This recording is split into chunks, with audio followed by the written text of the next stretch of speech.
Seguindo, estamos no livro 4 de História da Igreja, falando da separação das igrejas anabatistas com a Igreja Católica. Agora vamos ao item 9, na página 48. Falamos de alguns exemplos do imperador do Oriente, com sede em Constantinopla, o imperador filho de Constantino, que era o Constâncio II. Agora vamos falar do Constante I. Constante I foi imperador romano do Ocidente de 337 a 350. Também em 341, publicou um edito proibindo o sacrifício pagão. Olha, observe o seguinte, é claro que eu não apoio o paganismo, mas você não vence o paganismo proibindo ele. Você vence o paganismo pregando a verdade de Deus. É assim que o cristão faz. Ok?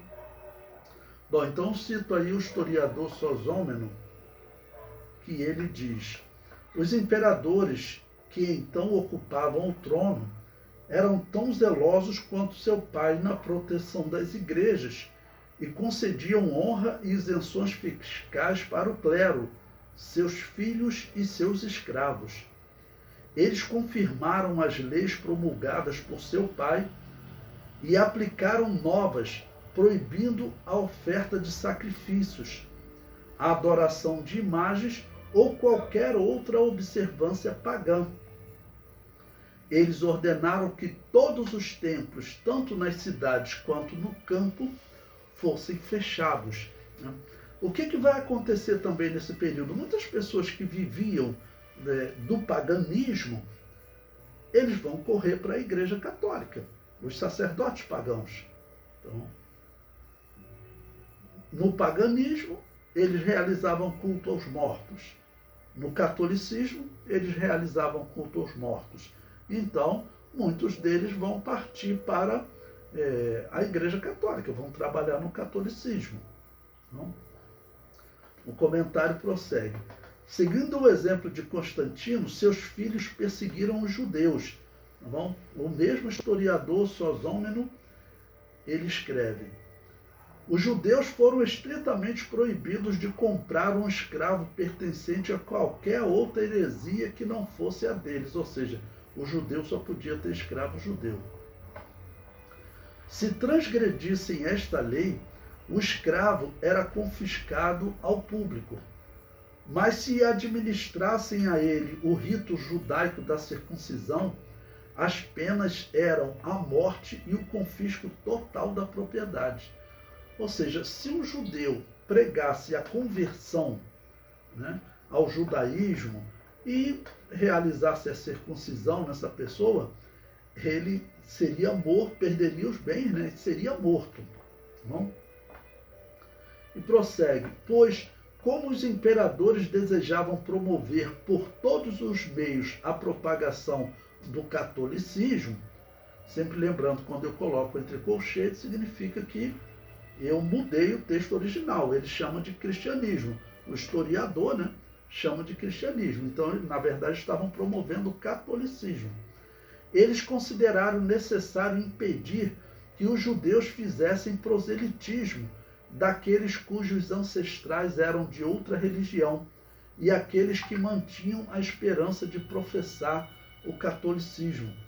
Eram cuidadosamente reservados para a igreja, pois foi das multidões pagãs que o catolicismo aumentou. Ele diz que a religião cristã aumentou, mas por quê? Os indivíduos agora estavam proibidos de ir no templo pagão. Então, eles só tinham o culto católico. No paganismo, lembre-se daquele filme Troia, onde o guerreiro de Troia, chamado Heitor, ele perde a batalha para Aquiles. E Aquiles arrasta o corpo de Heitor para a praia onde os gregos estavam acampados. E o pai de Heitor vem e pede a Aquiles que ceda o corpo do seu filho. E ele fala, para que eu coloque uma moeda para o barqueiro. o que aquele pai estava dizendo? Na crença pagã, quando a pessoa morria, ela passava por um momento de dificuldade. E ele, para ser beneficiado, ser levado para um local mais tranquilo, né? Ser tirado de um local, de um purgatório, eles então botavam uma moeda no olho do morto para o barqueiro. Opa, esse aqui trouxe um dinheiro, eu vou levar ele para um lugar melhor. Essa era a lenda pagã. Essa lenda, ela não podia mais ser praticada pelos pagãos. Mas o que eles faziam agora? Bom, no catolicismo tem algo parecido, é só vocês virem para o catolicismo. Aqui no catolicismo também, quando ele morre, ele vai para um local parecido, não tem barqueiro, tá ok? Você não precisa colocar moeda. Aqui, o sacerdote católico faz uma invocação ao mundo dos mortos e tira ele daquele local de sofrimento, que nós chamamos de purgatório, os católicos chamavam de purgatório, né? E nós enviamos ele para o paraíso. Então esquece o paganismo. Esse aqui agora é o reino de Deus, porque eles acreditavam que eles estavam vivendo o reino de Deus de Apocalipse capítulo 20, né? É isso que está sendo relatado. Aí ele disse, o catolicismo aumentou. Ou seja, o catolicismo, não existe evangelismo em catolicismo. Não existe. O catolicismo diz o seguinte, olha, todo mundo que está no catolicismo faz parte do reino de Deus. Até para vocês verem de onde vem o termo pagão. Se você procurar num dicionário, tem uma parte aqui que eu coloquei isso. Se vocês procurarem num dicionário, vocês vão ver que o termo pagão significa aquele que está fora, aquele que está fora do centro, né? O centro era o quê? Era o reino católico. Tá bom? Quem estava fora desse reino, que eles diziam ser o reino de Deus, eles eram pagãos, né? Normalmente as pessoas que estavam no campo, né, que continuavam praticando aquela religião antiga, eles diziam, vocês são pagãos porque vocês estão fora do reino de Deus, ok? Esse é o significado etimológico da palavra pagão, tá bom? É o significado etimológico da palavra pagão. Então, agora, os pagãos, eles não podiam mais praticar a sua religião. O que eles iam fazer pelo morto? Eles tinham que recorrer ao catolicismo. O próprio historiador está dizendo, foi assim que o catolicismo cresceu. Tá bom? Porque católico não prega o evangelho. Católico não prega o evangelho. Recentemente, eles até abandonaram o latim, né? Mas eles faziam aquelas orações em latim, porque o latim era a língua que era usada pelos sacerdotes pagãos. Então eles tinham isso como sagrado. O próprio termo padre, não existe esse ministério na Bíblia. De onde que veio o termo padre? Eram os sacerdotes pagãos que eram chamados de padres. Isso é provado na história, tá bom? Eles adotaram até esse termo. Então, os sacerdotes pagãos entraram para o catolicismo. Qual o seu título lá? Padre. Você vai continuar sendo chamado de padre. E até hoje eles são chamados de padres. Tá bom?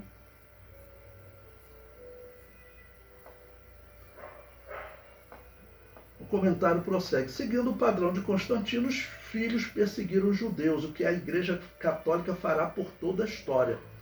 Em 343, os dois imperadores convocaram um concílio em Sárdica com a finalidade de resolver a questão, que estava a intriga entre eles, né? A divisão entre catolicismo ariano e catolicismo romano. As duas heresias foram debatidas, mas não chegaram a um consenso, e ambas as partes se excomungaram reciprocamente. Os católicos romanos continuaram pregando que Deus morreu na cruz. E os católicos arianos continuaram pregando que Jesus Cristo não era Deus eterno, seria um Deus menor, e assim pôde morrer na cruz. Estavam debatendo um tema que a Bíblia não nos apresenta uma resposta, e assim foram além do que está escrito, como está em 1 Coríntios 4, 6, defendendo duas heresias que prosseguem por 1.700 anos. E acreditem, Os protestantes, eles fazem questão de pregar isso ainda hoje. Tem um protestante, que na verdade eles gostam de ser chamados de reformados agora, né? Os batistas reformados, porque eles dizem que eles seguem o conceito de Calvino, que tirou o paganismo de dentro da igreja, que é o purgatório. Então, é um homem chamado Marcos Granconato. Está na internet, não é antiético. E citar profeta de Baal também não é antiético, não. Ele fala abertamente, se você quiser pesquisar, eu coloco o link, ele está dando aula numa escola chamada Charles Spurgeon, e ele defende abertamente, depois eu vou passar esse link para vocês, que faz sentido defender que Deus morreu na cruz. É um herege, né? É um herege.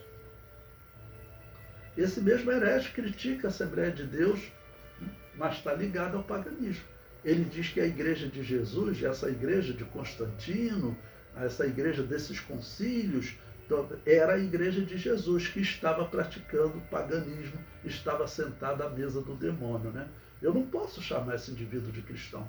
Tem professores na Assembleia de Deus que estão chamando nossos irmãos calvinistas. Eu não posso chamar um calvinista de cristão. Por quê? Todos esses calvinistas, eles dizem que a igreja de Jesus esteve assentado à mesa do demônio, bebendo o cálice do demônio, desde Constantino até Calvino.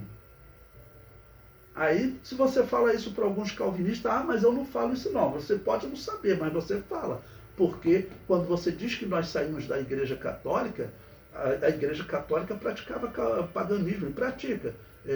Até Calvino concorda com isso. Então, se você diz que aquela era a igreja de Jesus, você está dizendo que a igreja de Jesus praticou paganismo. Na linguagem do apóstolo Paulo, esteve assentado à mesa do demônio, bebendo no cálice do demônio.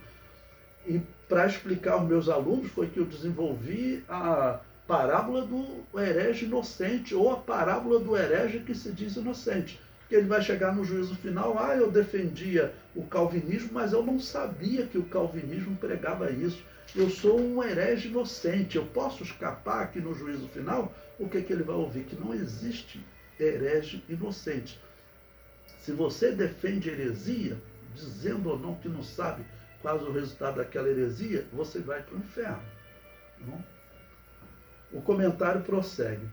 Em 350, o general Magnêncio organizou uma revolta e Constante I foi morto. Magnêncio tinha a simpatia dos soldados por respeitar tanto os cristãos como os pagãos. Ou seja, um dos filhos de Constantino morreu, né? Magnêncio foi derrotado por Constâncio II, imperador do Oriente, nas batalhas de Musa Maior, em 351, e Monte Seleuco, em 353, quando acabou morto. Constâncio II, né, unificou o império e governou de 353 a 361. Então eu coloquei mais um mapa aí agora, onde o Império Romano voltou a ser, como na época de Constantino, que ele se tornou um único imperador de todo o Império Romano, né? Então Constâncio II, ele, que era ariano, se tornou governador de todo o Império. Bom, ele respeitou o Papa, né? Que continuou pregando, né, o credo de Nicéia.